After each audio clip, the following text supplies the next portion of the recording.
gentlemen, welcome aboard the Athletics Can't Wait Jets podcast, your nonstop shop for all things Jets. Now here are your hosts, Tim McMaster and Connor Hughes. Listen safely. Can't wait. This is going to be a tough one, folks. We started doing this show just under 3 years ago. Marissa, a new hire at The Athletic.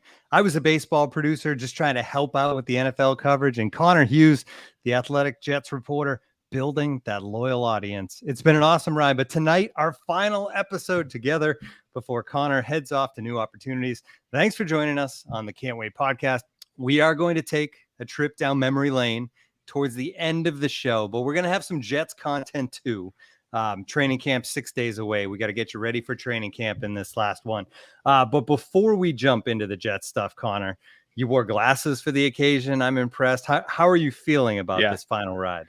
I already have a tear in my eye. That's kind of the weird thing. I was like, oh, I'm fine. And then you started the intro. I was like, oh my God, this sucks.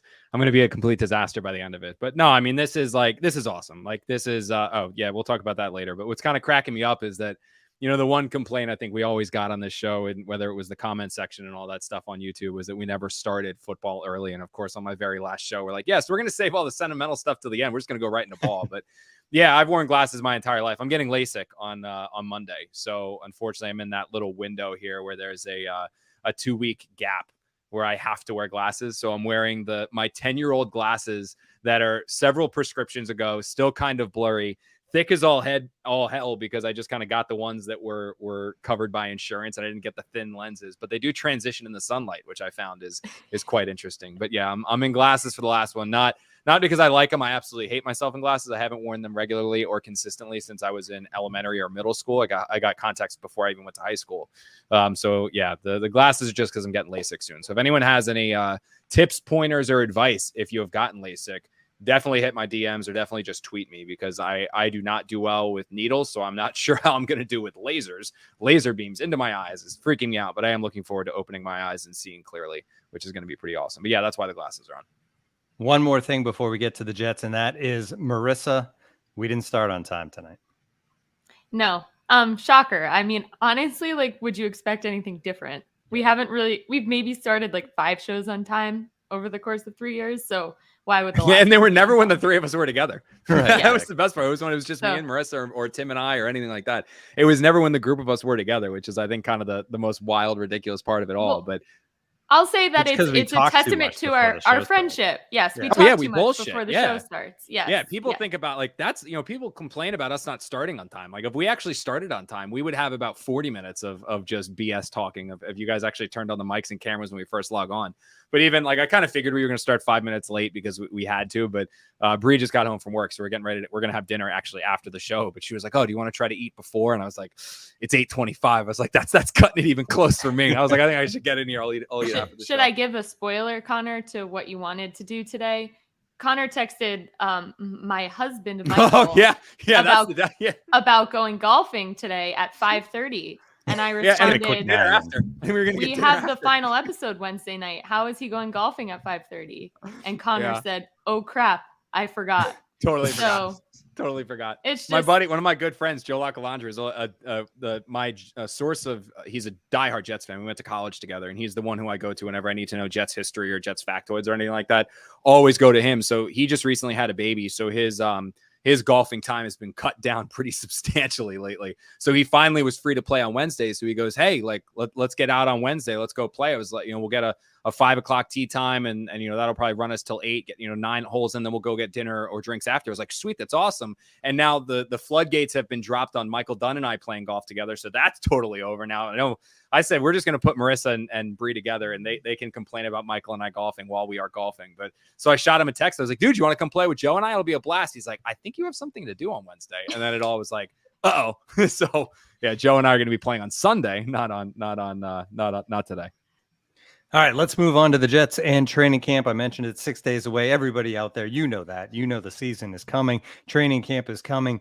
Training camp number 2 for this coaching staff and Robert Saleh, and trying to turn this thing around. So let's start there, Connor. Year 1 is all about getting things in place. You have a rookie quarterback. You have a bunch of new players. You have a new coaching staff. You have to get it all figured out. Year 2, all of that should be taken care of. So what's the difference for everybody, I guess, for the staff, for the team? Like, how much can they just hit the ground running next week as opposed to a year ago? Honestly, man, I think with the exception of 2016, every year that I've covered the Jets, 2014, 2015, even to some extent, 17, 18, 19, 20, 21, 22, well, not 22, 21, all of it has been so next year oriented. You know what I mean? It's always been next year is going to be the year. You know, this is developmental. This is when we want to see this guy take a step, that guy take a step. You know, it was never, again, aside from that 2016 season, never were playoffs the goal. You know what I mean? So every year in training camp, it was like, oh, we just want to see the Jets get a little bit better. Or, oh, we want to see maybe this player who's the young quarterback is the answer at quarterback. And we want to see this guy get going and that guy get going and how this coaching staff's going to look and how this new coaching staff's going to look and all this stuff. And I think what we finally reached the point of is like enough of next year.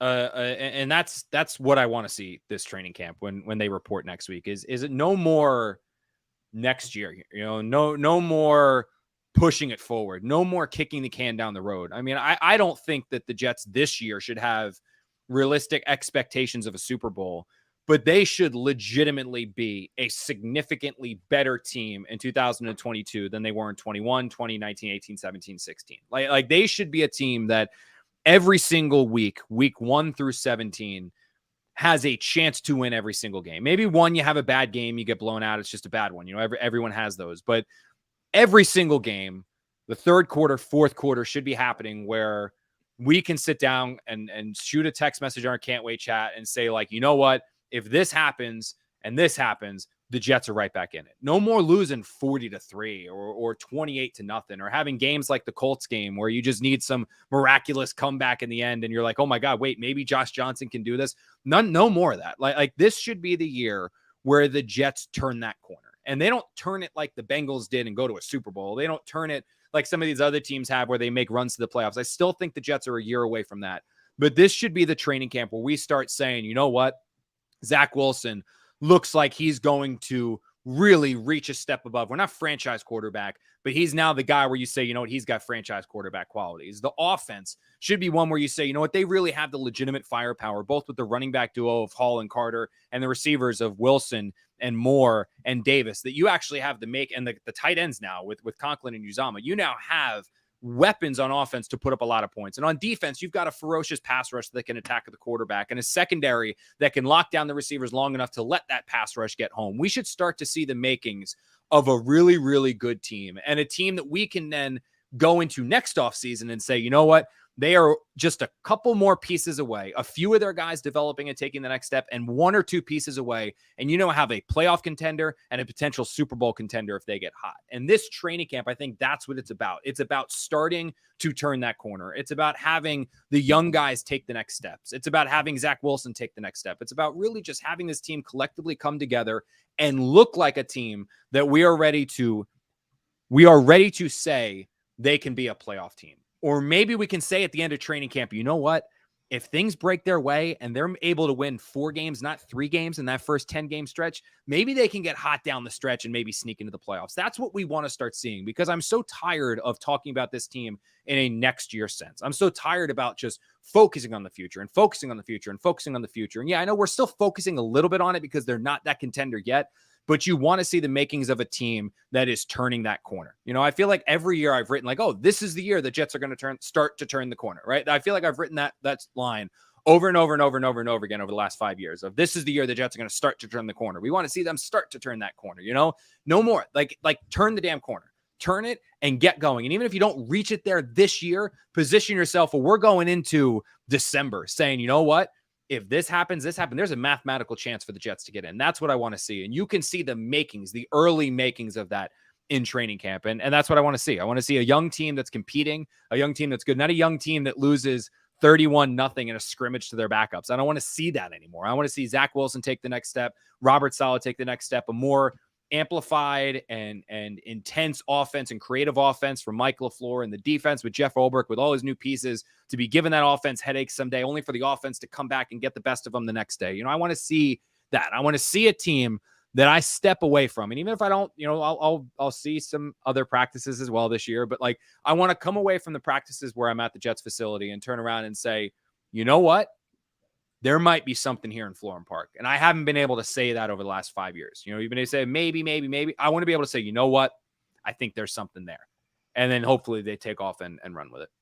This is kind of a spoiler for later in the show, but if you go back to our very first episode of this podcast, we discussed Can't Wait and the name and all that. And you actually say it's a great name for right now for the Jets because Jets fans have been waiting so long. And now with Sam Darnold and Adam Gase, this team is set up. Do you remember our original open? Seem like they're ready after like a month.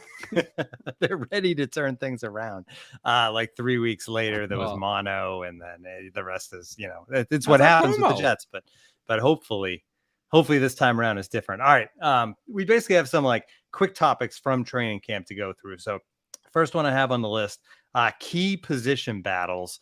To me, tight end's going to be a lot of fun because everyone's new and it'll just be all those guys out there. But what stands out to you as far as tight end battles? Well, there's the obvious one, which is tackle. I think that's probably when you look at the starting positions that are open. I know, like Saleh said that cornerback is a positional battle where Sauce Gardner has to take the job from Bryce Hall. Like, dude, that's gonna happen organically. Like Sauce Gardner is so ridiculously more talented. With all due respect to Hall, he's so ridiculously more talented that eventually it's just going to get to a point where there's nothing that Hall can do to keep Gardner off the field, barring injury, like knock wood, like barring injury, there's nothing he can do to keep him off the field. Eventually that guy's just going to force his way into the lineup, and it's going to be DJ Reed on one side, Gardner on the other side, and then obviously Carter in the slot. I know safety position, a lot of people are really in on Pinnock, and the Jets are too. They love the kid, but I think Pinnock is more 2023 starter than 2022. I think the Jets want to roll with those two veterans in Whitehead and Joyner, and Pinnock will be involved, and I think he might see some looks in that third safety package, but they want to give him another full year to learn a position that he's never played before, to really learn the position, transition into that position. Then in 2023, I think you're going to have Whitehead and Pinnock as your two starters there. But the main starting job that's up for grabs, that main position that's there, because with tight end, the Jets are going to use everyone. They're going to use Conklin, they're going to use Uzomah, they're going to use Ruckert. I mean, they're going to use them all. Same with like Carter and Hall. Like, so you're going to be, I think it's more going to be not a positional battle for those two positions. I think it's going to be more just fascinating to see how the Jets deploy those positions, which we'll see a little bit in training camp, some in the preseason, and especially in the regular season. I think that'll be fascinating to watch. But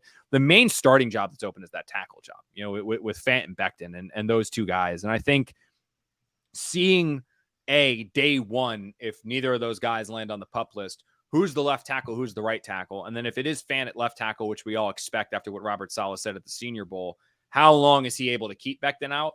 And then also, are those two guys able to stay healthy? And then is this offensive line collectively able to take every single training camp rep together, every single preseason first team rep together, and then get ready to go into the regular season? So that's obviously a big one for me for a starting job. The other ones that I'm keeping an eye on, honestly, man, they're backup jobs, where the one that a lot of people are going to be watching is for wide receiver 5, wide receiver 6, which is where you're going to have Jeff Smith and Denzel Mims battling it out. And the one thing that I keep going back to is I do find it hard to foresee a situation where Denzel Mims is on this team week 1. And I don't mean that in terms of a shot at Denzel Mims. I don't mean that in terms of a criticism of Denzel Mims. I just mean that in terms of the sense that the 4 spots of wide receiver are locked. You know what I mean? Like, you've got Corey Davis, Garrett Wilson, Elijah Moore. Those are your top 3 guys. Braxton Berrios is then your backup slot, who's also going to be seeing time. So Denzel Mims, your former second-round pick, is competing for that number 5 receiver spot with Jeff Smith. Jeff Smith was the one who worked ahead of Denzel Mims in OTAs and minicamp. If Denzel Mims were to beat out Jeff Smith for that number 5 receiver job, at most, he's going to be seeing 5 offensive snaps a game in the regular season. Like, you're not, because if Denzel Mims comes on, it means you got to take one of those guys off. And I don't think you want to take Garrett Wilson, Elijah Moore, or Corey Davis off the field, barring injury. So for Denzel Mims to go on, one of those guys is going to come off. So you're going to have maybe select packages where you can let him use his 50-50 skills and put him deep, but they're really just 5 a game. If you're Denzel Mims and you're Denzel Mims representation, you don't want him to be on a field on a team where his ceiling is 5 offensive snaps a game and a lot of special teams. You don't want that. You want the former second round pick to be competing for 20, 25, 30 offensive snaps a game and be in a position where he can compete for a starting job. So I think ultimately the best case scenario is Denzel Mims has a pretty good training camp, has a pretty good preseason, and some team offers the Jets a 4th or 5th round pick or a conditional 5th round pick for his services, and then you trade him away. And then Jeff Smith, who is a better special teamer than Denzel Mims, gets that number 5 job because then he can fill in at slot, he can fill in outside, and he can fill in, or he can play a lot of special teams. That's ultimately what I'm going to be curious to watch how that plays out. And then the other positional battle that I'm fascinated to see is on the defensive line. I still believe that the Jets are a dominant edge rusher away from truly recreating Robert Saleh's defensive lines on the East Coast from where he was the West Coast. Like I genuinely think they're probably one of, and maybe that's Carl Lawson, maybe it's Jermaine Johnson, maybe it's Michael Clemens. We'll see how those guys develop, but I still think they're that player away. But when you look at the guys on that defensive line and in that defensive end meeting room, the Jets are running like 10 deep. And they're 10 deep of like, they're not all the same skill set, but you've got 10 legitimate NFL players in that room, 10 legitimate guys who can at the worst situationally rush the passer and be effective as a situational rusher. And there are going to be 31 other teams who are monitoring how the Jets defensive line room shakes out, because how many are they going to keep? Are they going to be able to keep 9 or 10 defensive linemen, right? Because, you've got Carl Lawson, Jermaine Johnson, Michael Clemens, Bryce Huff, Jacob Martin, Vinnie Curry, Sheldon Rankins, Solomon Thomas, Nathan Shepard, Quinnen Williams. I know I'm missing a few. I don't have the depth chart brought up in front of me, but there's going to be a very good player shaken free. And for me, it's I think you have 4, maybe 5. Let me bring it up. I think you have on that defensive line. I don't want to mess up because, again, there's so many damn players. You can easily go through them and miss guys. I think your roster locks, and I'm just talking about defensive end. Right now, I'm just talking about defensive end. Your roster locks are Carl Lawson, obviously, is a roster lock. Michael Clemens, drafted, obviously, a roster lock. John Franklin Myers, Jermaine Johnson, and Jacob Martin because of the contract they gave him in free agency. I think those guys are roster locks. So that gives you 1, 2, 3, 4, 5 guys already at defensive end. So your other guys that are competing for 6th, maybe the 7th spot, Vinnie Curry, the veteran, Bryce Huff, who the coaching staff absolutely loves, and Jabari Zuniga, who's the former 3rd-round pick. I think Jabari Zuniga is probably not long for this Jets roster. So that means you got Vinnie Curry and Bryce Huff competing for 1 spot. And Vinnie Curry is the veteran that Joe Douglas loves. Bryce Huff is the guy the coaching staff loves. And both of those players are NFL guys. Both of those guys deserve to be on 53-man rosters. Is it going to be on this Jets 53-man roster? It really is an embarrassment of riches on the defensive line. And I'm going to be fascinated to see, one, how that positional group shakes out, but then not only how that positional group shakes out, but if the Jets can potentially maneuver and trim some fat in other areas that will allow them to maybe keep 11 or 12 defensive linemen instead of less defensive linemen. You know what I mean? Maybe they can get by with 1 less linebacker if they think they're going to be mostly just running 2 linebacker sets this entire time. Maybe they can go by with just Quincy, CJ Mosley, Sherwood, and Hamza. Maybe you can get by with just those 4 guys, 1 other guy, 5. Maybe you can get by with just 5 linebackers, or maybe they can trim safeties. Maybe they feel like they can get by with just a few safeties, or maybe they can feel like they can cut a corner and stash them on their practice squad and keep a corner there that they can eventually elevate. It's going to be very, very fascinating for me to see how that defensive line meeting room and roster shakeup goes throughout practice, because this really is a loaded room. It is a loaded room with really, really good players, and someone's going to shake free because they can't all make it. Well, it's refreshing because when you think about this Jets roster, the last how many ever years, it was cut down day where the Jets would look around and see, okay, who can we add? What good players from other teams that couldn't make those rosters can we add to try to get this team better?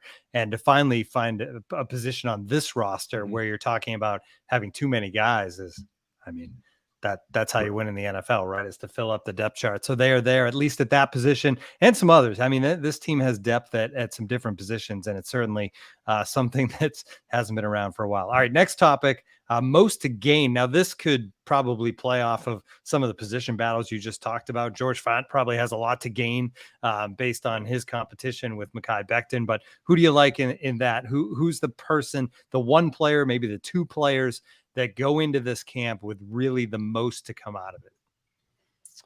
I think it's Fant. I mean, I think it's Fant and Becton. Like they're the two right now, because if you're George Fant, you're on the final year of your contract. The Jets haven't extended you yet, and you're banking on yourself. And if you're the Jets, by not extending him now, you're kind of wanting to wait and see it one more time, which I get it from the Jets' perspective. I mean, the last thing you want to do is give a guy a contract based off of one career year. And the one I would compare that to is Henry Anderson, right? I mean, Henry Anderson had a really good season for the Jets.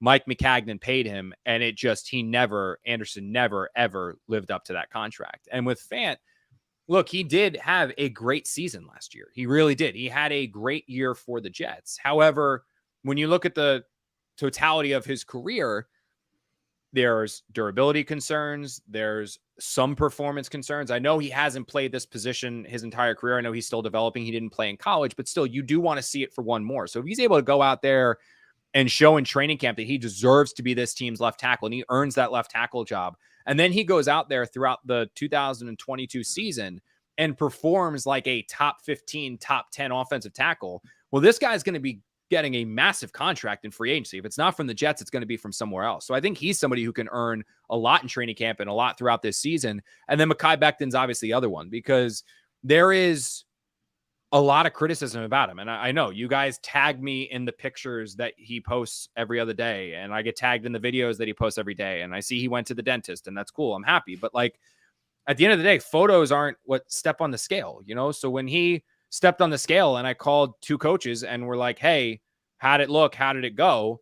And I'm told he was out of shape and he was overweight. I mean, that's what I'm going to report. I'm not going to go off what the picture says. I'm going to go off what the people inside the building tell me. So for him, I don't think there's a single player that's more important, because this is a player with all world talent, all pro bowl, game-changing, dynamic, franchise left tackle potential. That is what this guy has, as long as he is mentally checked in and physically on the field. If he's mentally checked in and physically on the field, there are maybe 2 or 3 other people, Trent Williams, and maybe 1 or 2 other guys who can physically do what Mekhi Becton's capable of doing. He just has to be on the field to do it. And the Jets believe that his physical shape has been what has led to him coming off the field, both as a rookie and some in his second year. Like, they believe that his physical shape is one of the reasons why he did get hurt in that Panther game. Like, that's one of the things that I was told. I mean, you want to hate me for it? Okay, fine. But that's just what I was told. So I'm telling you what I was told. That's what the Jets feel. So if he's able to show up to camp, and these pictures that all you guys tag me in are true, that this guy is at the weight the Jets want, and he's in the best physical shape of his life, and he goes out there and he plays like he is capable of playing,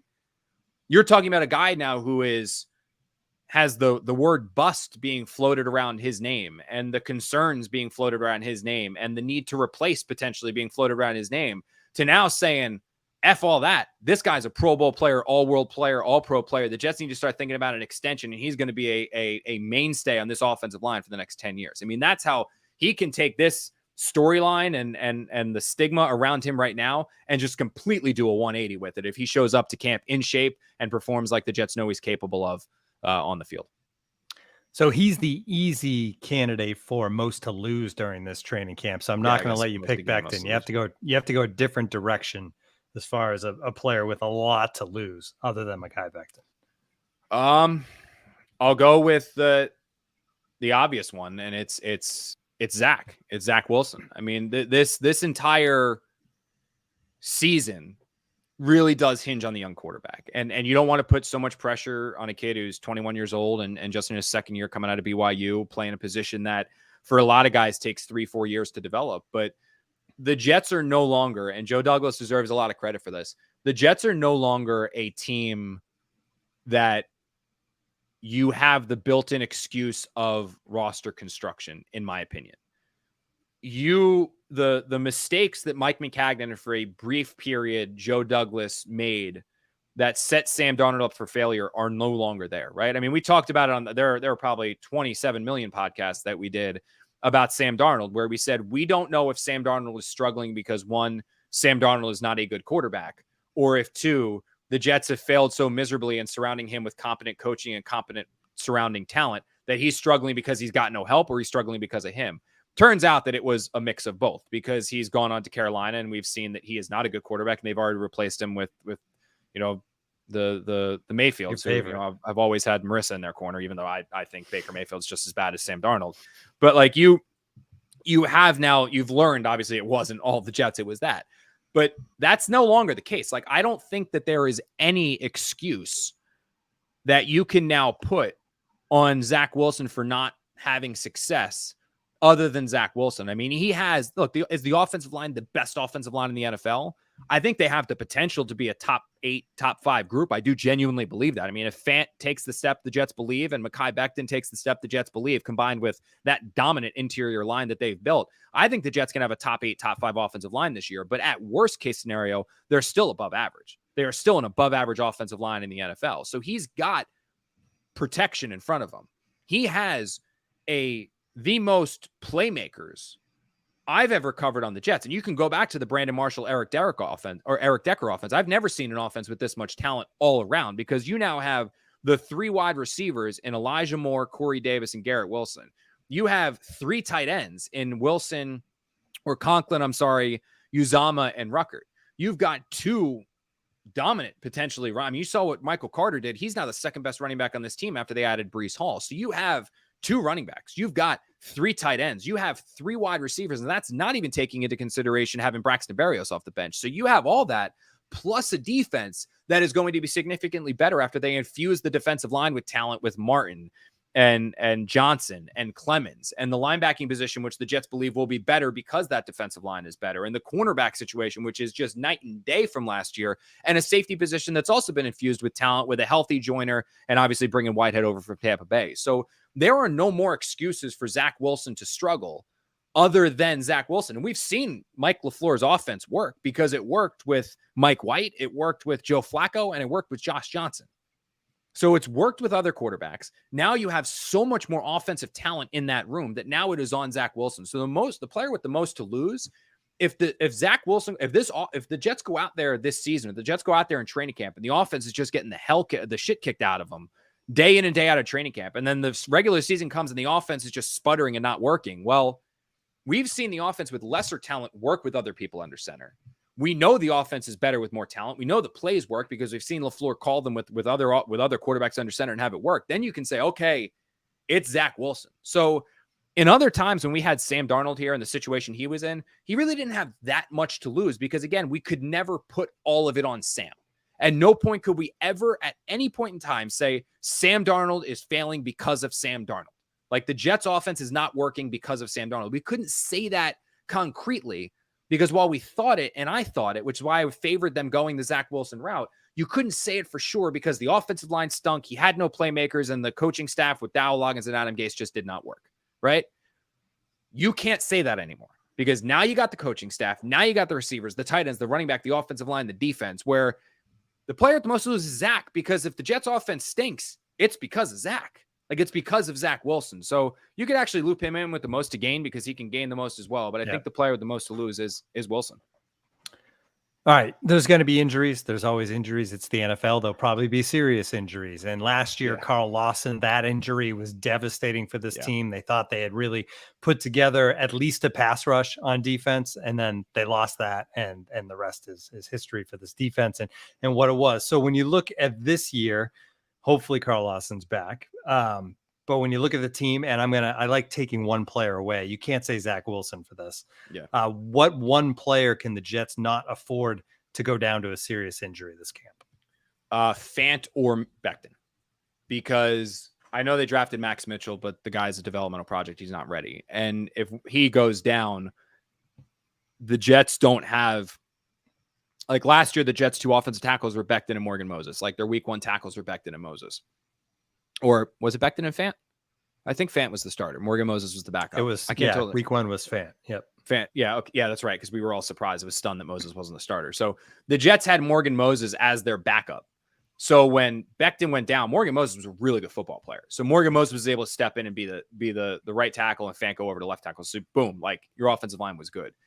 If something happens to Becton or if something happens to Fant, you're going to either a rookie in Mitchell, who is considered a developmental swinger project, where like he could be a guard, he could be the tackle. The Jets don't really know.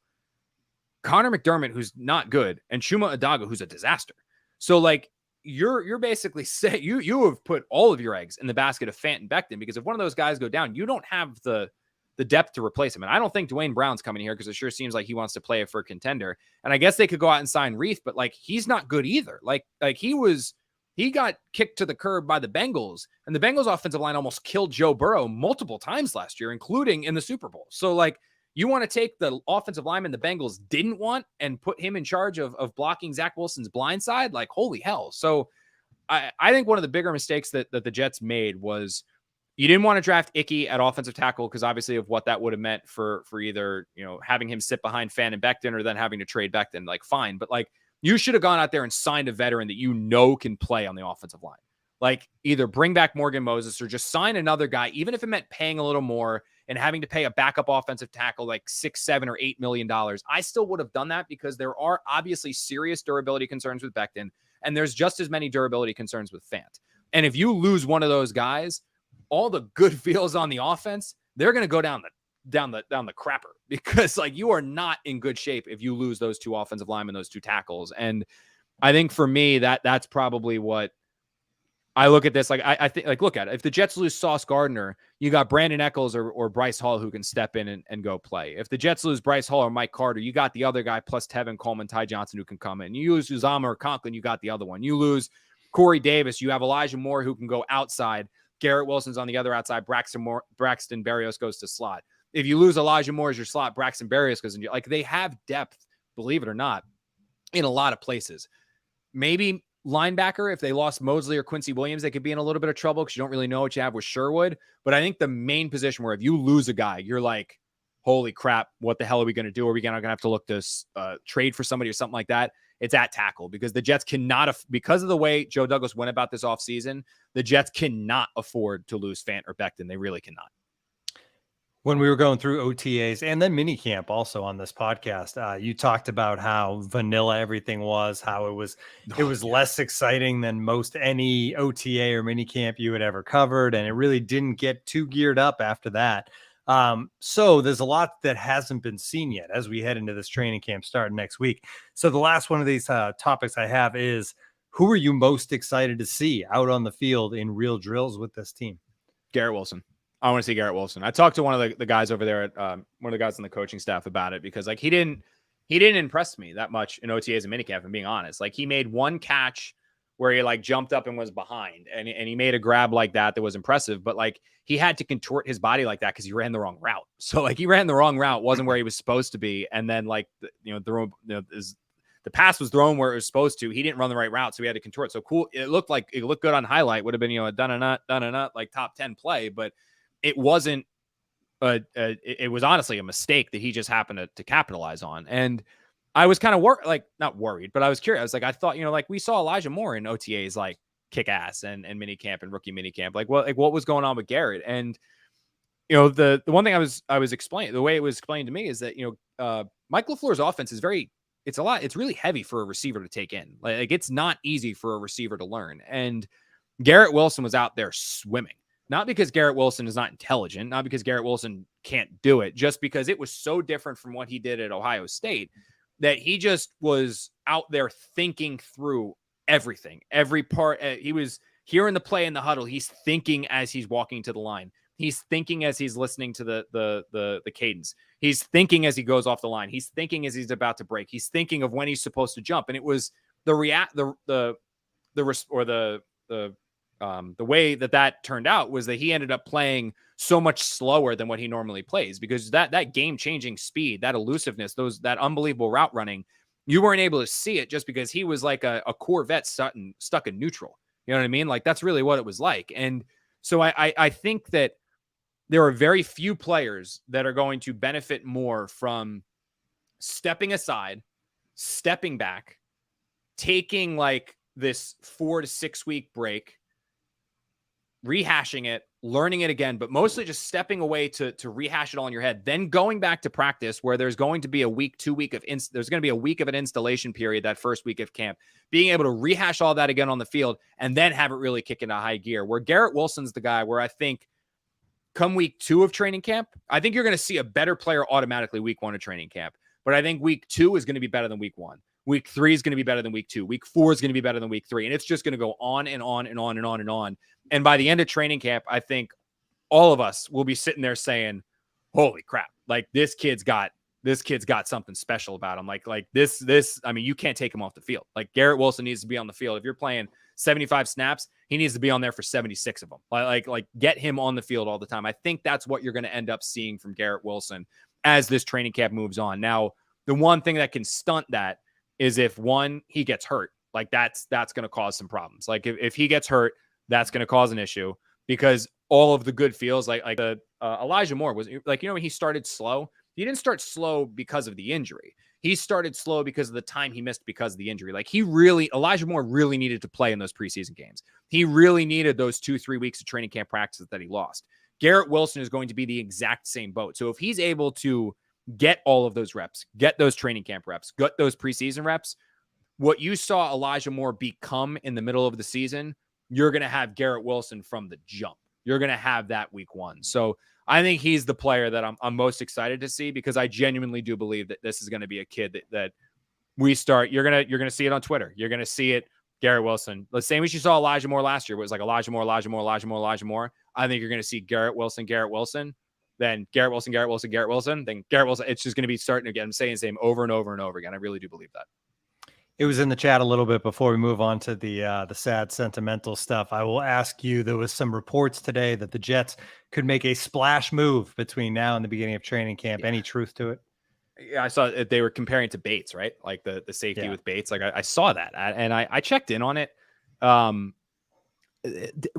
So Marcus Williams is probably about as good of a player as Bates is. Like I know he wasn't in the Super Bowl this year, so he's not going to get as much fanfare, but Marcus Williams is probably a better fit for Saleh's defense, and is as good, if not a little bit better of a player than Bates was. Like I believe that about Marcus Williams. I know how much the Jets love Marcus Williams. The Jets bowed out of the Marcus Williams sweepstakes in free agency, not because they didn't want him, but because they weren't willing to pay the cost that it was. They weren't willing to pay the price that it was going to take to get Marcus Williams. Like if they were able to get Marcus Williams at a cost that they believed was an appropriate amount to pay a safety, they would have been all over Marcus Williams. They knew he was going to get the deal like he got. They let him go because he got a deal that they weren't able to match. They wanted him. They were going to pursue him, but the price just got to be too much. So if the Jets weren't willing to pay Marcus Williams when all it was going to take to get Marcus Williams was $1, why would they then go and trade assets for Bates to then give him a larger contract than Marcus Williams got? So they didn't want to just pay Marcus Williams. So now they're going to want to trade assets plus pay Bates. Like, I don't get that. And I know the whole, like, oh, the Jets have wanted to make a splash. And you can say that, I guess, because you can look and say, like, oh, yeah, they pursued Calvin Ridley, or they pursued Amari Cooper, or they pursued Tyreek Hill, and they tried to go after Chandler Jones. Like they did. But when you look at the players they went after, it all made a lot of sense. They wanted and were willing to pay a number 1 receiver. They wanted and believed that their offense would be taken to another level if they got a number 1 receiver. So that's why they went after Ridley until they were led to believe he's unavailable, which is because he got suspended. That's why they went after Cooper, but the Cowboys weren't willing to make a deal contingent on a rework contract. That's why they went after Hill and were able to go all the way down to the wire until Hill said, look, I want to go to Miami. That's where I'm from. That's why they went after Chandler Jones until Jones wanted to go play for a team that was a little bit closer to contention. Like all of those players, Jones, there's your Nick Bosa for this defensive line. The receiver, there's your number 1 receiver. Like all of the players that the Jets tried to go after, they all made sense. Safety, when they weren't willing to pay the player that was there just where all they had to do was pay, why would they now trade assets and then have to pay the same player who maybe isn't even as good? And I don't think that Bates is as good of a fit as Williams would be for this defense. So I was led to believe that there's nothing there when I reached in about it. But even my own common sense before I reach, again, like you always, I've learned, you always reach out. You always reach out just to check in to see, like always check in. Like the Hill was one that was an example. Like I saw that first come out and I was like, no way. And then I checked in on it. Was like, holy shit, you guys are all in on that. Like I thought Hill's background, I thought would keep the Jets away from him. No, they were all in on him. So I was like, all right, like maybe, but no. So I was led to believe there's nothing really there, but more so than there not really being anything there. It's just it also doesn't make sense. Like it doesn't make sense to me. It doesn't. So I don't think that's something that they're gonna go down the I don't think they'll go down that road. All right. Well, we have gotten you ready for training camp. Marissa has been working hard for weeks on this little montage video. Take it away, Marissa, when you're ready. No. Welcome to episode 1 of the Can't Wait podcast. You heard Bart Scott in the open there, and I love the name. Can't Wait seems to be a perfect fit for this podcast. Oh, absolutely. And I think it's actually kind of a good fit for the Jets in their current state as well, man. 14 has mono and will be out for this game. Connor, you can't make this stuff up. No, Tim, you really can't. This is the first time we've done this live. It's exciting. Connor was late as we expected him to be, but we'll get on with that. That was kind of the gem for Douglas in this draft. Yeah, I think it was impressive general managing, if that's a verb. I don't know, but it's going to be one now. I mean, I think that's yeah, right? The Daily News story came out on Friday. About 24 hours later, Adams is out of town. How did this happen so quickly after things went so bad? He forgot his pants and then got trapped in an umbrella before a live shot. So lots to Dude, it was a hell of a day, man. Connor, are you okay, first of all? But I haven't been to a Chili's in a very, very, very long time. And isn't this the place that Ricky Bobby and his dad got kicked out of? Isn't that, or is that an Applebee's? I don't know, like from Talladega Nights. I can't remember if they get kicked out of a Chili's or an Applebee's. I think honestly where this one took a turn, in my opinion, was the way that the Jets had gone about hiring Gase. I remember talking to people like right when the Jets had hired Adam, because it obviously didn't make too much sense to me at the time. Yes, my boyfriend of over 4.5 years made this start at left guard for the Cleveland Browns this weekend. And he was incredible.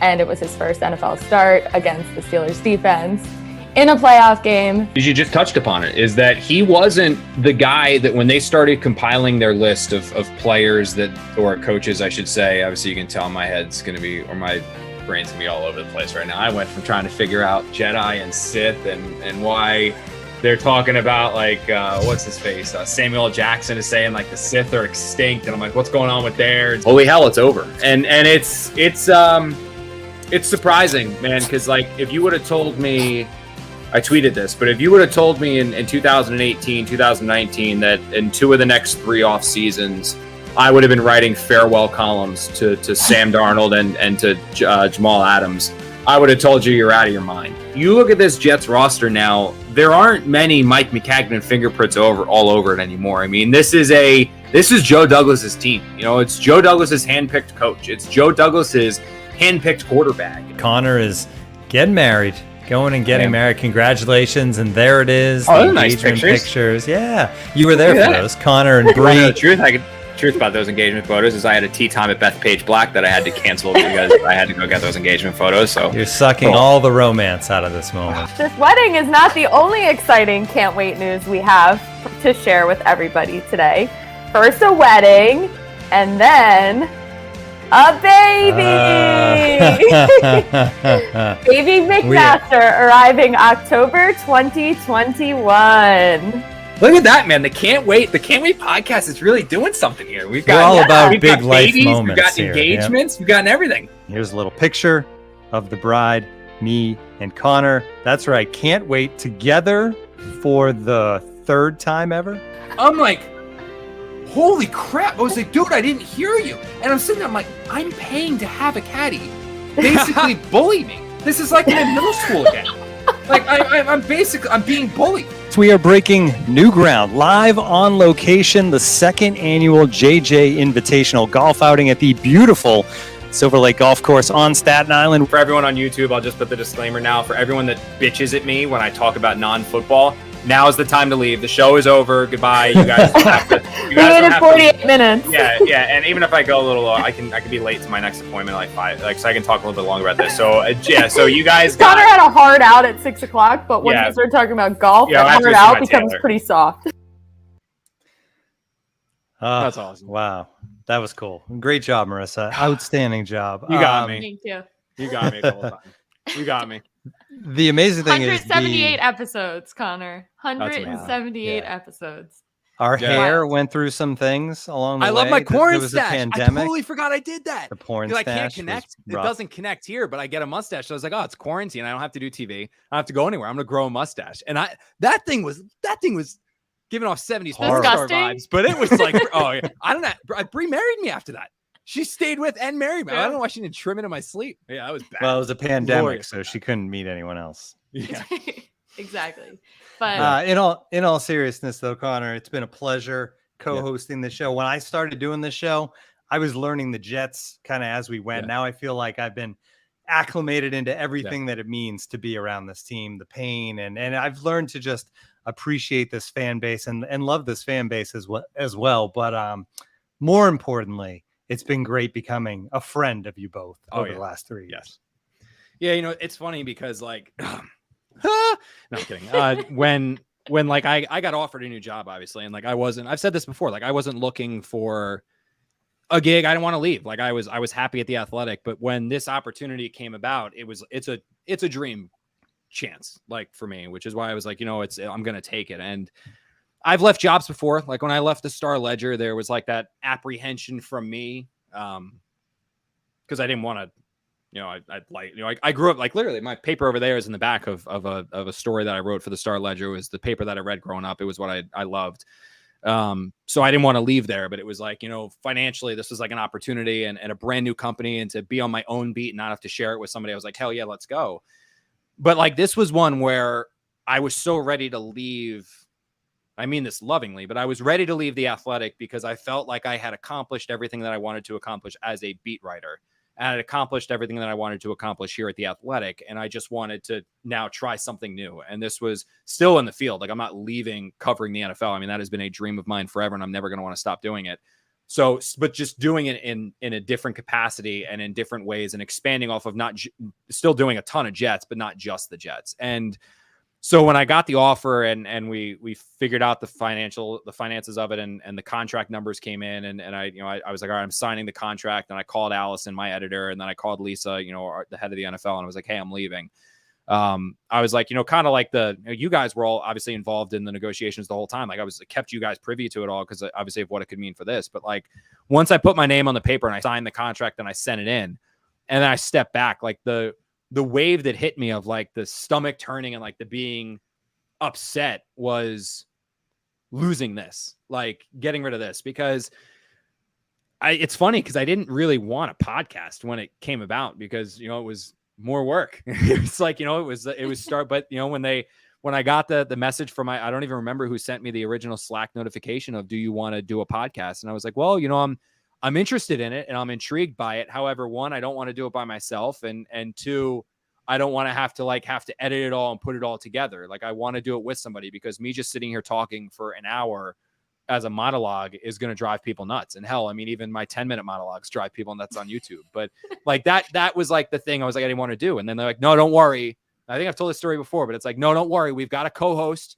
He does a lot of baseball stuff, but I think you're going to love him. I think you guys are really going to work well together. And I was like, you're right. Like, okay, that's good. And then I was like, and they're like, oh, and we're also giving you a producer. And all of a sudden I was like, holy shit. Like we've got producer and we've got this. I was like, this is awesome. And I remember when like we started the podcast the first time, like my goal with it and my thought with it, and I think what we've successfully done together is like, I compared it a little bit to like Howard Stern. And it was like, when you listen to the Howard Stern show, like, yeah, there's Howard and Robin, and like you listen to Howard and Robin, but like you have Benji who comes on, you've got Baba Booey who comes on. And I remember texting Marissa, like for one of the first few times. And I'm like, look, I was like, I don't want this show to just be Tim and I talking. Like, I want you to be involved. I want you to be taught. Like, I want you to be our Baba Booey. And I literally remember you looking at me and you're going like, who is Baba Booey? And I was like, you're going to be our, just trust me. I was like, Google it. I'm like, how do I even spell that? Googling it. I was like, I want you to be our Baba Booey. And like, honestly, what's been so awesome, and I think it really kicked off, and like, it was fun when we were just audio, but when we brought this show to YouTube, when we started doing visual, I think what made this show so successful, and what made the YouTube stuff blow up, and what made the audio stuff blow up, and what made it so that when I would walk down like the sideline of the open practices at training camp, have Jet fans yell, we love the podcast. We love Can't Wait. I listen to Can't. I mean, they didn't talk about my writing. It was like, we listen to Can't Wait. Love this Can't Wait. Love the podcast. Where's Tim? Where's like listening to people say that is because it wasn't just Connor talking about the Jets. Like this show, Can't Wait. I don't think it's successful because of me. I don't think it's successful because of Tim. I don't think it's successful because of Marissa. I think it's successful because the three of us have created this like little family atmosphere, and we've created a community as well that continues to tune in every single time we're here live and interact in the comment section and stick with us and all that stuff. And that's what's sad to leave. And that's what kind of sucks to leave, because obviously, I mean, I know it's not like I'm, moving away. Like I've said this before, like the last time we did this show, Marissa, is like, I'm going to keep our little can't wait chat pinned to the top. I know that the show is going to go on. I mean, I was hoping to have him on the show. Unfortunately, the Athletic won't let him on because they're not formally announcing his hire until the 25th, but there is another Jets writer coming, and that other Jets writer is going to keep join you guys to keep the Can't Wait podcast going. But to just think about where this show started when we were getting 300 listens total to where now we've had episodes where single episodes that go 20,000 and more listens per episode. I think that's just crazy, and I'm going to miss it. This is the one thing that, like I've said this to Bray, I've said this to everyone, like I'm ready to leave the Athletic. Wasn't ready to give up on Can't Wait. So now it's going to suck. I will do my best to hold it together. But I fought through all that. I had to stop a couple times. Even now I have to stop. I think Tim and I are so happy for your next steps. And I know that everyone is still dying to know what that will be. Yeah, so am I. I swear to God, it's saved in the drafts. I'm just waiting for the green light. Like some of you guys have said it already in the chat. I'll give you that clue. Like you have said it in the chat, but like I'm waiting to say it. I'm waiting to say it and scream it from the rafters. Hopefully it's later this week. If not, it'll be next week.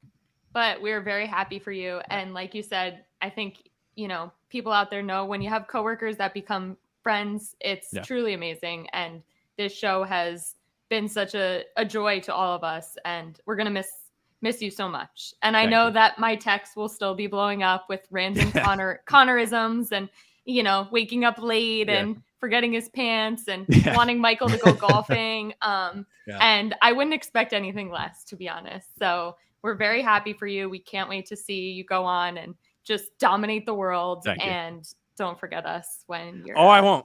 Yeah. And we'll probably have you back, to be honest. Yeah. I want. I know I have to get like stuff approved now, but like I will. That's the one thing. Like I try, and you guys know, like I tried. I was like, well, it's obviously it's a little bit of a competitor. I was like, well, what if you don't technically have a podcast for me to start with. So like, until you guys create a podcast, what if I still keep doing Can't Wait? And they were like, yeah, no, that's not going to happen. And then I was like, well, my next push was like, well, what if you guys just absorb Can't Wait? Like, what if you just bring Tim and Marissa with me and we just keep doing the Can't Wait podcast? And they were like, yeah, we'll that's something, we'll talk about down the road. And I was like, all right, like, well, that's still possible. So then I know then, that, hey, if you guys come or don't, that's fine. But at least you can use it for negotiating power at the Athletic. But no, it's been amazing. Guys. Jets fans don't have to worry because Connor will still be very plugged into the Jets. We'll just leave it at that. How about that?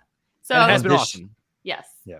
And we should wrap before it gets any more emotional. But this show will continue. Not next week. We're going to have to take a little bit of time, probably step away and figure it out. But Can't Wait will go on. And eventually, I think we will have Connor back for some sort of a reunion episode. But we're looking forward to what's next. Me and Marissa and players to be named later. I want Marissa to be more of a voice on the next creation. Baba of the show. Booey. So, Baba Booey. She's going to be your Jets insider 1B, Marissa Morris. So start studying, Marissa, and we will take it from there. But thank you so much for the last 3 years. We appreciate it. All of you out there are who made this show what it is. So thank you so much. Goodbye.